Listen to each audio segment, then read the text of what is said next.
If the number of people using immunisation services drops, you need to look for the reasons and take steps to fix the problems. We'll now look at why some people ignore immunisation sessions and what we can do about it. A low coverage may be caused by three main groups of problems: inaccessibility, dropouts, and missed opportunities. These problems also can be classified as access or utilisation problems. When at your health facility you have a high DTP1 coverage but a high dropout rate, this is a utilisation problem. When at your health facility you have a low DTP1 coverage and a low dropout rate, this is an access problem.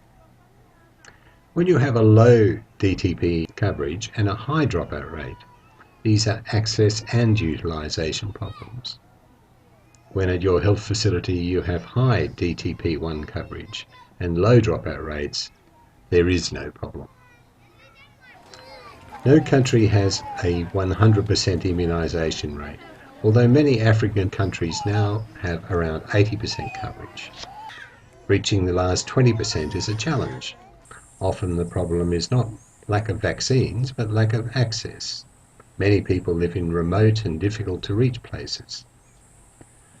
Part of the issue also is the lack of demand for immunisation services in these places, caused by people not knowing the advantages of having their children immunised. Increasing the problem is a dropout rate, which occurs when children are not brought back for scheduled vaccinations.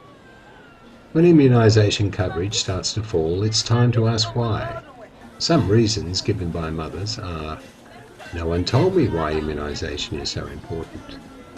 I thought you only needed one injection. I didn't know why I had to come back again. My baby got sick last time, so I didn't want to come back. I didn't know when the immunisation session was happening.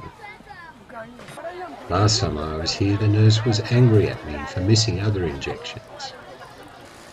We live too far away. All these are common reasons given by parents living in villages. You must analyse the reasons so you can find ways to improve the situation. Start by examining the medical records of people as they pass through a health clinic on a normal day. You'll find there are many opportunities to immunise. When children are brought into the clinic or hospital for a cough or diarrhoea, their immunisation records should also be checked.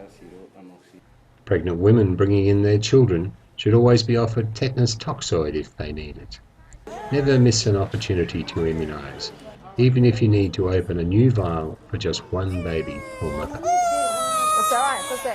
To boost immunisation numbers, you can go to villages more often, set up clinics in different places, and extend opening times to cater for those who work during the day. When your records show some mothers are not returning with their children, you need to encourage them to come to the health centre or attend the next outreach session. Don't ignore them. They are your responsibility, so follow up with them when necessary to ensure all children in your area are immunised.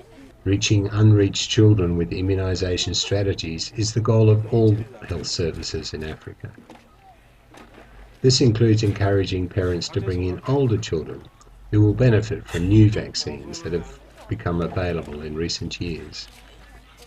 If they know the health outcomes for their children, they will be keen to participate. There are many ways to monitor and follow up on immunisation defaulters.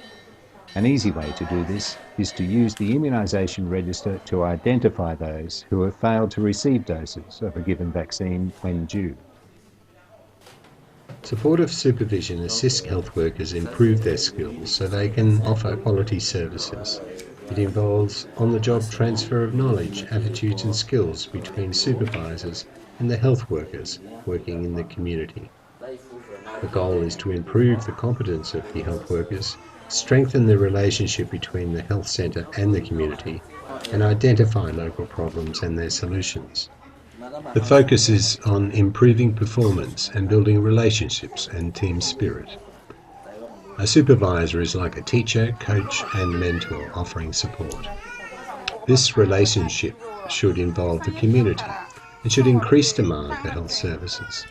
This involvement can help by identifying areas for improvement and by advising what services are needed and when. Good supervision identifies areas of strength and weakness and gives constructive feedback to the community staff. Causes and reasons for poor performance can be identified and managed.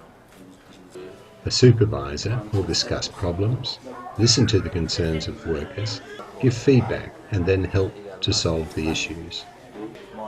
For example, it will work with the team to identify reasons for high dropout and develop strategies for improvement.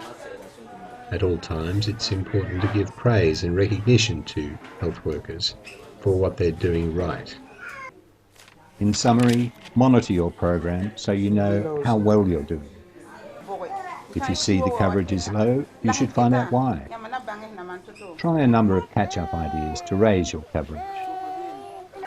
Best results happen when immunisation teams work closely with the community in planning together. And effective supervision of staff will lift their performance and improve healthcare in the community.